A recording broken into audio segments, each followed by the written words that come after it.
ठीक है जी।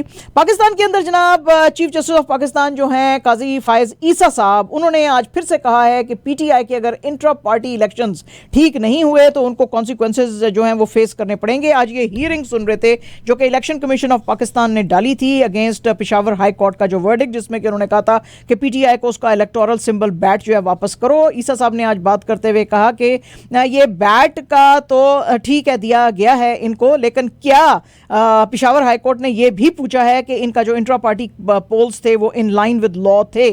तो उन्होंने ऐसे ही इनको जो है बस सिंबल दे दिया है, लेकिन ये क्वेश्चंस जो है नहीं पूछे हैं। एज अ रिजल्ट मुझे लगता है कि पेशावर हाई कोर्ट का डिसीजन फ्लॉड है एंड प्राइम फैसी है, तो उसके ऊपर जो है कार्रवाई की जा सकती है। और जो पीटीआई के लॉयर थे हामिद खान और ईसीपी के जो लॉयर थे मखदूम अली खान, वो आज कोर्ट में प्रेजेंट थे। इसके अलावा पीटीआई के जो लॉयर अली जफर थे, उन्होंने ये प्रोसीडिंग्स जो हैं वाया वीडियो लिंक अटेंड की। तो अब जी फिर कट्टा खोलन लग गया है। पीएमएलएन जो है उसने जनाब आज अपने कैंडिडेट्स की लिस्ट जो है उसको शाया किया है और उसके अंदर तमाम जो हैं usual suspects, I mean of course Nawaz Sharif, Shahbaz Sharif, उनकी बेटी जो है मरियम, शहबाज शरीफ के बेटे हमजा, सब के सब मौजूद हैं जो कि जी लड़ेंगे इलेक्शंस। जो हैं नवाज शरीफ और शहबाज शरीफ जो हैं ये लड़ेंगे इलेक्शंस NA 130 एंड NA 123 से रिस्पेक्टिवली। हमजा लड़ेंगे NA 118, मरियम NA 118 और NA 159, Khawaja Saad Rafiq NA 122, Sheikh Suhail Asghar from NA 121 in Lahore, Ayaz Sadiq NA 120, Ataullah Tarar जो हैं वो लड़ेंगे against Bibi Zardari in NA 127। Ishaq Dar साहब जो है उन्होंने ये सारी की सारी डिटेल्स आज अपने एक्स पे डाली थी। शहबाज शरीफ साहब जो हैं वो और भी जगहों से कंटेस्ट करेंगे जैसे कि PP 164, PP 158, और हमजा और मरियम जो हैं वो PP 147, PP 159 से रिस्पेक्टिवली करेंगे। सुहेल शौकत बट वो चाहते थे कि NA 120 से इलेक्शंस लड़ें और लेकिन उनको PP 151 दिया गया है और उनको कहा गया कि वहाँ से आप अपने नॉमिनेशन पेपर्स जो हैं विड्रॉ करें। तो ये डिटेल्स जनाब इनकी भी आई हैं। पीटीआई के जो शेर अफजल मरवत हैं उनके बारे में कहा गया है कि वो पेशावर से अब कंटेस्ट नहीं करेंगे पीटीआई के टिकट के ऊपर फॉर नेशनल असेंबली और KP असेंबलीज, क्योंकि दिसंबर 27, 2023 को पीटीआई के leader from KP Taimur Khan Jhagra, उन्होंने कहा था कि मरवत साहब जो हैं उनको पेशावर से नहीं लड़ना चाहिए। जब उन्होंने अपने पेपर सबमिट किए थे NA 32 में, उन्होंने कहा था एक लेटर में जो पेशावर के लोग हैं उनको ही इस कॉन्स्टिट्यूंसी से लड़ना चाहिए। मरवत साहब ने कहा था मुझे कोई इलेक्शन लड़ने का शौक नहीं है, मुझे पीटीआई के फाउंडर यानी कि इमरान खान साहब जो हैं उन्होंने मुझे कहा कि मैं पेशावर से लड़ूं तो इसलिए मैं मैदान में आया हूं। इसके अलावा पीटीआई की जो शंदाना गुलजार हैं उनको NA 30 सीट पे टिकट दिया गया है। साजिद नवाज, अरबाब आमिर, अरबाब शेर अली, आसिफ खान, इनको भी जो हैं टिकट्स दिए गए हैं डिफरेंट NA कॉन्स्टिट्यूंसीज के लिए पेशावर के अंदर।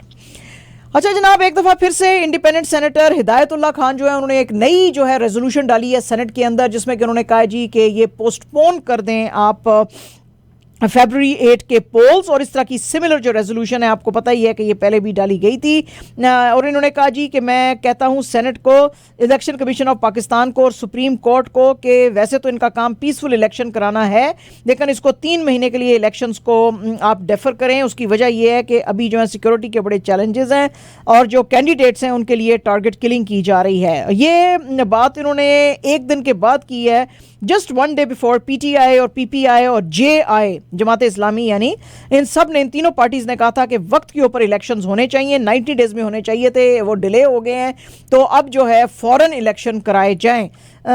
तो पीटीआई के जो सेनेटर थे अली जफर, उन्होंने बहुत सारे सिग्नेचर्स लोगों से लिए थे एक रिक्वेजिशन पे, जिसमें कि कहा गया था जी कि एटलीस्ट इस इशू को सेनेट के अंदर डिस्कस करना जो है वो ज़रूरी है।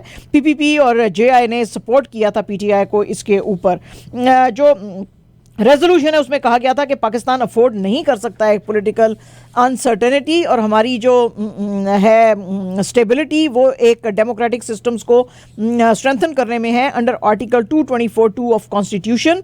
और इसलिए जो है ये जो जनवरी 5 को भी अभी रेजोल्यूशन पास की गई थी सेनेट में अगेंस्ट पोल्स, वो बिल्कुल ठीक नहीं है, तो अब फिर से ये ऐसे ना किया जाए।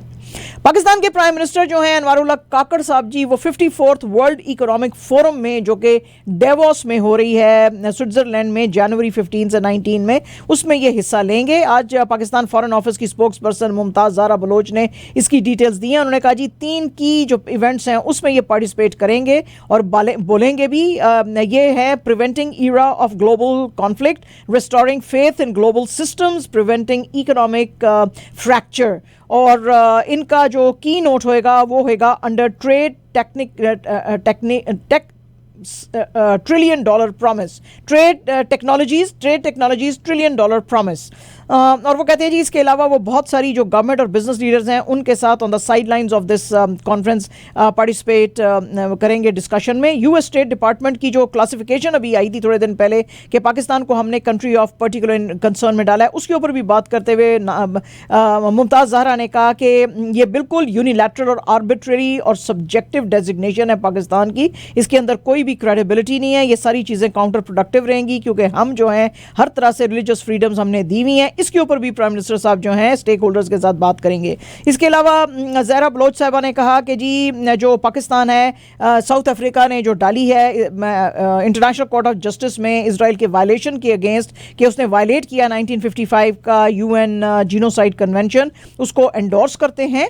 और उन्होंने कहा जी कि इसके अलावा जो जनवरी 5 अभी गुजरा था हमने वो ऑब्जर्व किया है as right to self determination day for people of Jammu and Kashmir, because on this day in 1949 United Nations commission for India and Pakistan इन्होंने अडॉप्ट की थी एक resolution for fair and free plebiscite for the people of Jammu and Kashmir so that they get the right to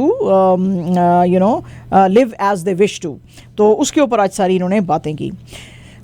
Hindustan के ऊपर जी एक दफ़ा से फिर से एलिगेशंस आए हैं कि वो अपने जो डाइसेंटिंग वॉइसेस हैं उनको वो चुप कराने की कोशिश कर रहे हैं। आज एक ह्यूमन राइट्स वॉच की एक रिपोर्ट आई है 34th वर्ल्ड रिपोर्ट 2024, और इसके ऊपर बात करते हुए मीनाक्षी गांगुली जो डेप्यूटी एशिया डायरेक्टर हैं ह्यूमन राइट्स वॉच की, उन्होंने कहा जी कि इन 2023 बीजेपी जो है उसकी बेतहाशा डिस्क्रिमिनेटरी और डिविसिव किस्म की पॉलिसीज़ रही हैं। और इन्होंने कॉन्स्टेंटली कोशिश की है कि अब जो जो डाइसेंटिंग वॉइसेस हैं उनको बंद किया जाए। रिलीजियस इन्होंने माइनॉरिटीज़ के साथ अच्छा सलूक नहीं किया है और कोई रिस्पेक्ट शो नहीं की है जो डेमोक्रेसी के लिए। उन्होंने कहा जी कि यहाँ पे कॉन्स्टेंटली जो है अब्यूज़ेस जो हैं वो होते हैं इस मुल्क में, और अथॉरिटीज़ बजाय इसके कि जो है विक्टिम का साथ दे बल्कि इस चीज़ को बढ़ावा देती है और आंखें बंद कर लेती है जब ये सारे जुल्म चल रहे होते हैं। ये 740 पेज की रिपोर्ट है जो कि रिव्यू करती है ह्यूमन राइट्स प्रैक्टिसेस इन 100 कंट्रीज़, और हर साल जो है अपनी एक रिपोर्ट लेकर आती है। इसके मुताबिक इंडिया के अंदर जर्नलिस्टों को हरास किया जाता है, एक्टिविस्ट और क्रिटिक्स को भी उनके ऊपर जो है रेड्स डाले जाते हैं और उनके ऊपर जो है फाइनेंशियल इरेगुलरिटीज़ की बिला वजह की एलिगेशंस डाली जाती हैं under the foreign contribution regulation act. In February जो उन्होंने कहा जी कि इंडियन ऑफिशियल्स जो है उन्होंने बीबीसी के ऑफिस के ऊपर अटैक किया था जब वो अपनी 2-part फिल्म दिखाना चाहते थे on Modi's role in allegedly keeping a blind eye while Muslims were being killed in Gujarat। तो वो कहते हैं जी कि उसको इन्होंने बंद किया था और ब्लॉक कर दिया था। और जुलाई 31 को जो कम्युनल राइट्स नू के एरिया में हरियाणा में हुए थे जब एक हिंदू प्रोसेशन गुजर रहा था, तो वो कहते हैं जी कि ये इनकी आदत बन गई है बीजेपी की गवर्नमेंट की और एक पैटर्न बन गया है कि अथॉरिटीज़ जो है वो हिट करती हैं मुसलमानों को by illegally demolishing hundreds of Muslim properties and detaining Muslim boys and men. उसके बाद इतना इन्होंने जुल्म वहाँ पे नू में किया कि पंजाब और हरियाणा हाई कोर्ट जो थी उसने बीजेपी लेड ये जो स्टेट है हरियाणा की, उसमें उन्होंने कहा गवर्नमेंट को कि क्या तुम मुसलमानों का एथनिक क्लिंजिंग कर रहे हो कि नहीं। अब एक और चीज सामने आ रही है मणिपुर की, उसमें कहते हैं जी 200 के से ज्यादा लोगों की डेथ हो गई है, हजारों डिस्प्लेस्ड हैं, बहुत सारे सैकड़ों ही घर और चर्चेस जो उनको जलाया गया है, इंटरनेट को शट डाउन किया गया है। और ये कॉन्स्टेंटली लड़ाई जो मिटाए और कुकी के बीच में हो रही है वो उसमें फिर से एक दफ़ा जो है बीजेपी के जो चीफ मिनिस्टर हैं यहाँ पे मणिपुर में एन बीरन सिंह, वो फिर से जो है इनको कुकी जो हैं, जो ज़्यादातर माइनॉरिटी ग्रुप्स हैं, उनको स्टिग्मेटाइज कर रहे हैं और अलेज कर रहे हैं कि ये तो जी इन्वॉल्व हैं ड्रग ट्रैफिकिंग में, और ये जो है सेंचुरीज दे रहे हैं म्यांमार से जो रेफ्यूजीज आ रहे हैं, तो झूठ की में ये बात कर रहे हैं। इसके अलावा उन्होंने कहा जी अगस्त में सुप्रीम कोर्ट ने भी ये कहा था कि ये जो वायलेंस हुई है including sexual violence in Manipur, उसके ऊपर एक प्रोब बैठाने की जरूरत है।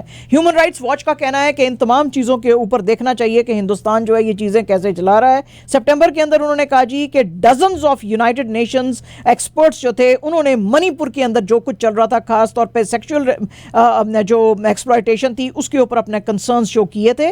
और वो कॉन्स्टेंटली यूनाइटेड नेशंस की और दूसरी जो टीम्स हैं वो कहती हैं कि इन्होंने फ्रीडम ऑफ एक्सप्रेशन और पीसफुल असेंबली जो है उसको बंद किया हुआ है, खास तौर पे जम्मू एंड कश्मीर में। आज भी जम्मू एंड कश्मीर में एक्स्ट्रा जुडिशियल किलिंग्स होती हैं जो कि सिक्योरिटी फोर्सेस करती हैं।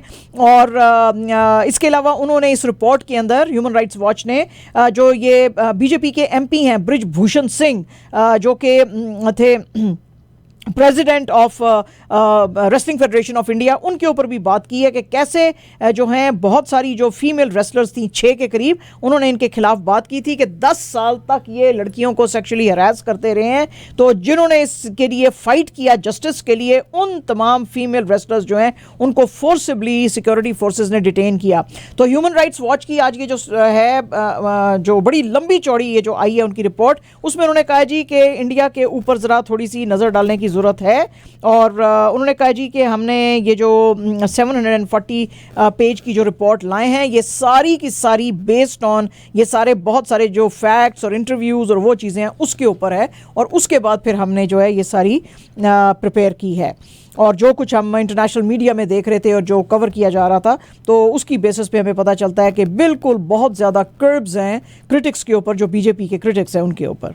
इंडिया के जो डिफेंस मिनिस्टर हैं जी राजनाथ सिंह साहब, वो अब जो हैं यूके में पहुंचे हुए हैं। इनका ये फर्स्ट एक जो डिफेंस मिनिस्टर का विजिट है इन 22 ईयर्स टू यूके।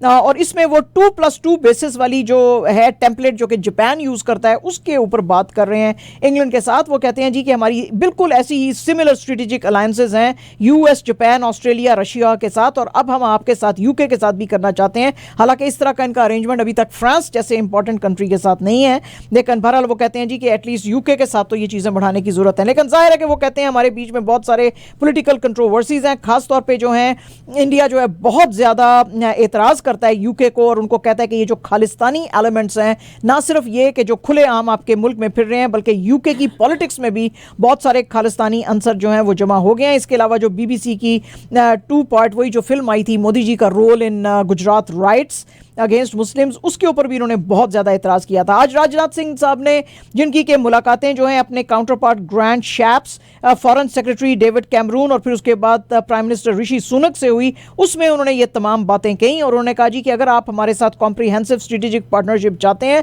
तो उसको रिव्यू और डिस्कस करने से पहले हम ये चाहते हैं कि जो खालिस्तानी एलिमेंट्स हैं इनको आप बिल्कुल इनके खिलाफ सख्त एक्शन लें, और फिर हम टारगेट सेट करेंगे for 2030 road map for future. Rajnath Singh का साहब का ये जो 3 दिन का दौरा है, this is just after 2 months, may be less than 2 months after ये जो मिनिस्टर ऑफ एक्सटर्नल अफेयर्स हैं इंडिया के एस जयशंकर साहब, जिन्होंने के 5 दिन का दौरा किया था लंदन का ड्यूरिंग दिवाली 2023, और उसके बाद अब ये दूसरे हाई प्रोफाइल जो ऑफिशियल हैं इंडिया के वो आए हैं। बहरहाल वो बार बार कहते हैं जी इंग्लैंड को भी कि आप खालिस्तानी जो एलिमेंट्स हैं उनके खिलाफ आप एक्शन लें, जबकि ये तमाम कंट्रीज़ USA, इंग्लैंड और कनाडा वो कहते हैं जी freedom of speech of expression है हमारे कंट्री में, तो हम अनलेस एंड अनटिल कोई क्राइम करे हम उसको पकड़ के सजा नहीं दे सकते। और जनाब king of pop Michael Jackson साहब, फाइनली डिटेल्स आ गई हैं कि उनके ऊपर अब एक बायोपिक बनाई जाएगी, और ये बायोपिक जो है 2025 में सामने आएगी।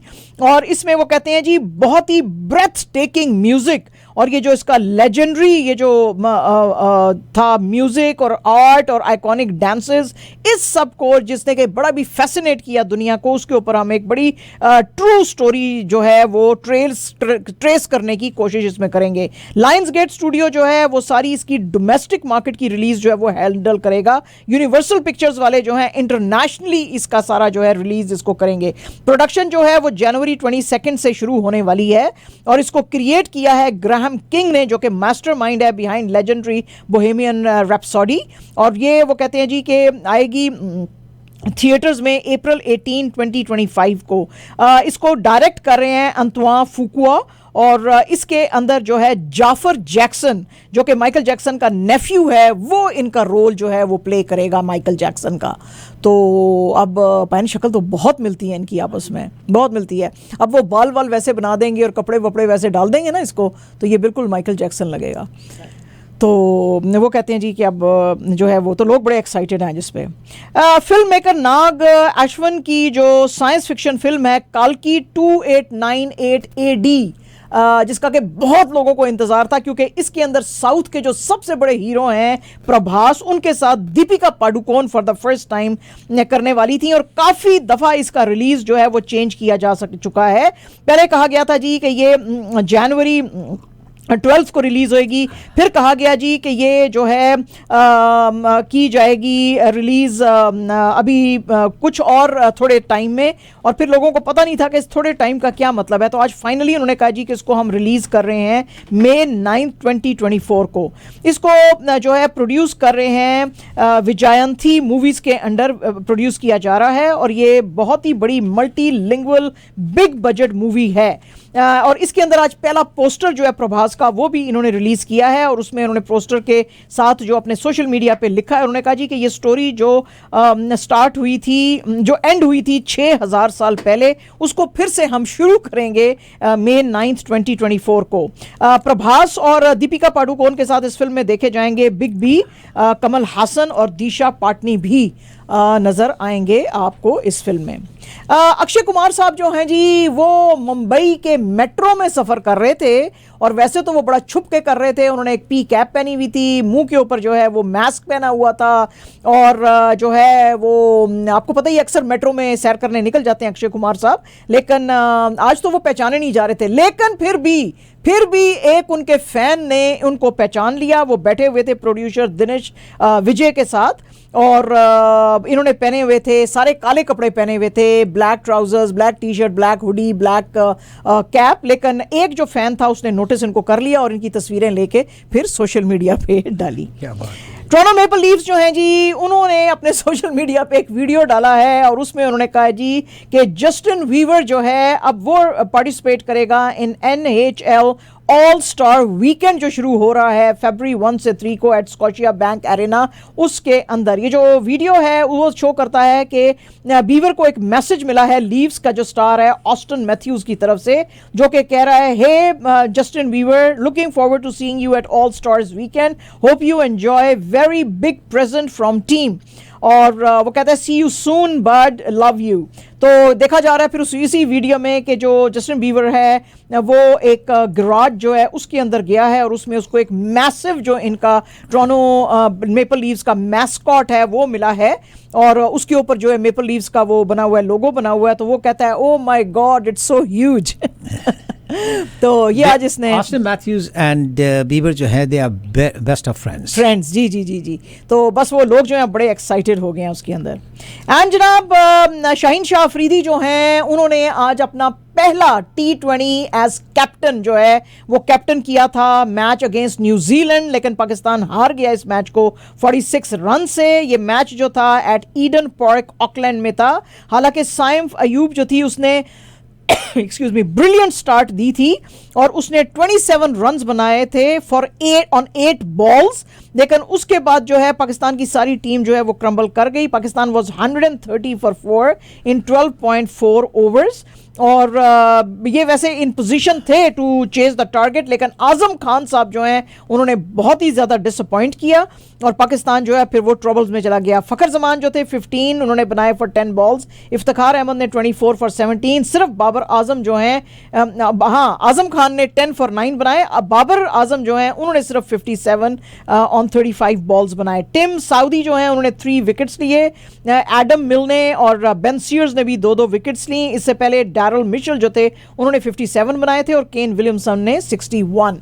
तो पाकिस्तान ये पहला तो हार गया। अब देखेंगे नेक्स्ट 2 जो हैं T20 उसमें क्या होता है। अब के मारा, हाँ बिल्कुल ठीक है, अब के मार के देखो। हाँ, के मार के ठीक है। AFC Asian cup 2023 is back in Doha, Qatar. बहुत ज्यादा कतर के खिलाफ बातें आई कि ओ बड़े राइट्स किस्म यहाँ पे अब्यूजेस हैं, इस मुल्क में नहीं होना चाहिए, क्यों हो रहा है। लेकिन अब लोग एक दफा कतर चले गए हैं तो उनको मजे लग गए हैं। ऐसी जबरदस्त हॉस्पिटैलिटी उन्होंने वर्ल्ड कप के बीच में दिखाई है कि अगेन इन्होंने ये अब दूसरा जो है कप ये जीता। आपको पता ही है कि ये कप जो था चाइना कराने वाला था, लेकिन चाइना ने कहा कि हमारे मुल्क में बहुत ज्यादा पेंडेमिक फिर से फैल रहा है और चाइना की जीरो कोविड पॉलिसी है, उसके रहते हुए फिर कतर ने ये कप जो है भी जीता था। तो इसलिए बेतहाशा कतर के अंदर एक्साइटमेंट है। 11 आउट ऑफ 24 टीम्स जो हैं ऑलरेडी वहां पे पहुंच गई हैं। टूर्नामेंट आज से स्टार्ट हो गया है। ओपनिंग मैच जो था वो एट लसेल स्टेडियम था between defending champions Qatar versus Lebanon. और इससे पहले जो है मैच शुरू होने से पहले जो चैंपियंस ट्रॉफी थी उसको सारे शहर के अंदर दोहा में फिराया गया था, खास तौर पे Souq Waqif, Ahmed Square and the Pearl Qatar के अंदर, जहां पे बेशुमार जो हैं वो टूरिस्ट आते हैं। और बहुत सारे लोगों ने ये जब गुजर रही थी ट्रॉफीज के साथ खड़े होकर तस्वीरें खिंचाई और फिर ऑफिशियल मैस्कॉट्स थे उनके साथ भी खिंचाई। ये जो है थर्ड टाइम है कि कतर होस्ट कर रहा है इस टूर्नामेंट को, यानी कि AFC को जो है ये अफ्रीकन जो कप है उसको यहाँ पे पहला उन्होंने कराया था 1988 में, दूसरा 211 में और अब जो है ये करा रहे हैं। तो कूडोस टू कतर भाई, कमाल है, वेरी गुड। मुझे लगता है कि सऊदी और UAE को भी वैसे कराना चाहिए, उनके पास भी। लेकिन UAE के अंदर तो क्रिकेट मैचेस बेतहाशा होते हैं ना, तो UAE perhaps is attracting cricket and Qatar is attracting soccer. yes soccer, Football. football Football. ठीक है जी, अच्छा जी। एंड जनाब absolutely our last news is about T20 world cup जो कि शुरू होने वाला है डैलस के अंदर एट ग्रैंड प्रेरी स्टेडियम के अंदर। और उसमें जो पहला जो मैच है जो ओपनर होएगा वो होएगा USA और कनाडा के बीच में, और ये पहला मैच होएगा जून 1 2024 को। और ये फॉर द फर्स्ट टाइम है कि USA के अंदर इतना मैसिव जो है ये इवेंट हो रहा है। बेसिकली ये तो ये सारे का सारा जो बड़ा यानी ज़्यादा जो मैचेस हैं वो तो कैरेबियंस के अंदर होंगे। US जो है वो 16 मैचेस यहाँ पे करेगा इन 3 वेन्यूज इन डैलस और न्यूयॉर्क और फिर ब्रॉवर्ड काउंटी इन फ्लोरिडा। इसके अलावा जी ये करेंगे 45 मैचेस जो हैं वो वेरियस आइलैंड्स जो हैं कैरेबियन के उसके ऊपर होंगे। 30 टीम्स इसमें पार्टिसिपेट करेंगी। आपको पता ही है कि US और कनाडा जो टॉप टीम्स हैं उसके अंदर तो नहीं है, लेकिन फिर भी ये जो दो टीम्स हैं ये काफ़ी हाइप कहते हैं जी इन्होंने क्रिएट की हुई है। और जो 12 फुल मेंबर्स हैं ICC के, आपको पता ही है कि उनको बहुत सारे बेनिफिट्स और रिसोर्सेज मिलते हैं। कनाडा की ये जाहिर है कि रहेगी कोशिश कि उनको फिर से जो है वो पार्ट ऑफ द हो जाए बिग टीम्स, ताकि उनको भी ICC से कुछ पैसे वैसे मिले ताकि वो गेम ऑफ क्रिकेट को यहाँ पे बढ़ा सकें। पहला जो रिकॉर्डेड इंटरनेशनल मैच हुआ था USA और कनाडा के बीच में वो खेला गया था सितंबर 1844 में at Saint George cricket club in Manhattan. Auty cup का ये मैच था। इसने इतना ज्यादा इंप्रेस किया था जो उस वक्त के प्राइम मिनिस्टर थे कनाडा के जॉन मैकडोनल्ड साहब के, उन्होंने कनाडा को क्रिकेट को कनाडा की ऑफिशियल स्पोर्ट जो है उसका दर्जा दिया था इन 1867 में।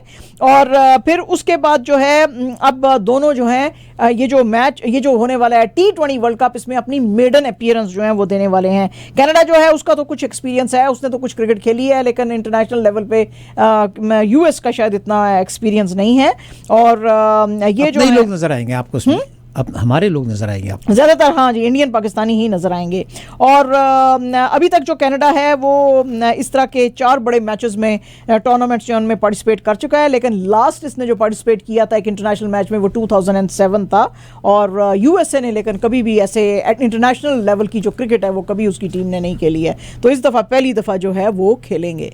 तो ये हैं जी हमारी आज की खबरें। बस माजिद भाई मैं क्या इतनी ज़्यादा खबरें सुना दी कि मैं मुझे मेरा दिल चाह रहा कि मैं 2 दिन की छुट्टी दे दूँ आपको। हाँ माजिद भाई प्लीज़ दे, मैं बहुत थक गई हूँ बोल मैं ये देख रहा हूँ और सिर्फ आपको मेरा ख्याल मगर है। आप लोग जवान लोग तो थकते नहीं है, लेकिन आप तो उल्टी कर दी उस बात पे जवान लोग कि मैं तो जवान हुई नहीं। आपने तो कहा ये गलत खबर दी है आरफा बाजी ने, मैं तो जवान हूँ नहीं। Don't believe it. ये थी हमारी आज की खबरें, बखिया की खबरें। इंशाल्लाह ताला आपसे मुलाकात होगी अब कब मंडे वाले दिन।